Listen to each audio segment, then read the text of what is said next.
Bonjour à tous et bienvenue dans ce tutoriel Moodle intitulé Test, réponse courte. Je viens de créer un devoir de fin de séquence qui s'appelle Test de fin de séquence et pour y ajouter une activité intitulée Réponse courte, j'ai cliqué sur le devoir comme vous l'avez vu. Je clique sur Modifier le test ici et je peux rajouter une question. Je clique sur Ajouter une question et je prends Réponse courte.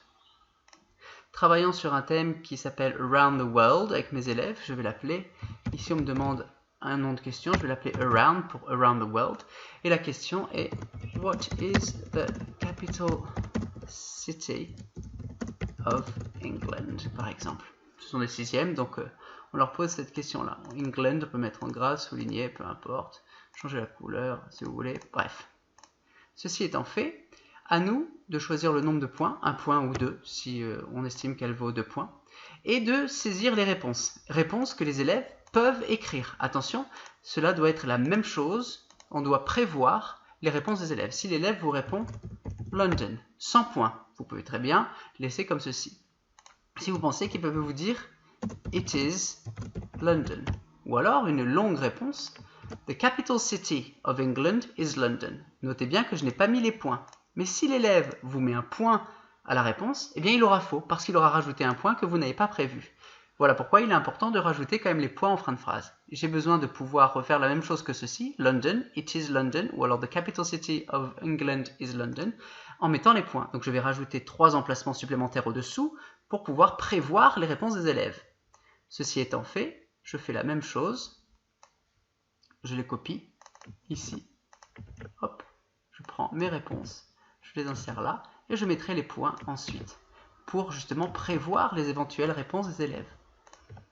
Maintenant, il faut que je dise que toutes ces réponses-là sont bonnes, et que je dois donner 100% des points. Merci, au revoir. Je dois rajouter ici 100% des points. Si l'élève me répond une de ces 6 réponses, il aura les points. Voilà.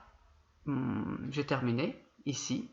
J'ai donné les réponses possibles, je fais enregistrer.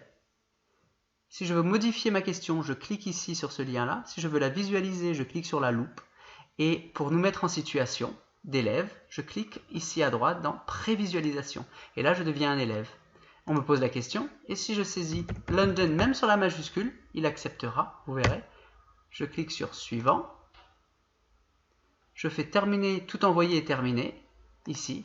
Et je verrai que la réponse est bonne. Voilà. Mais si j'avais mis un point, je reviens et je vous refais la même chose. Si je fais prévisualiser le test maintenant, et si je mets It is London, avec un point cette fois-ci, vous allez voir que si je fais suivant, elle sera aussi bonne parce que j'ai prévu cette éventualité-là.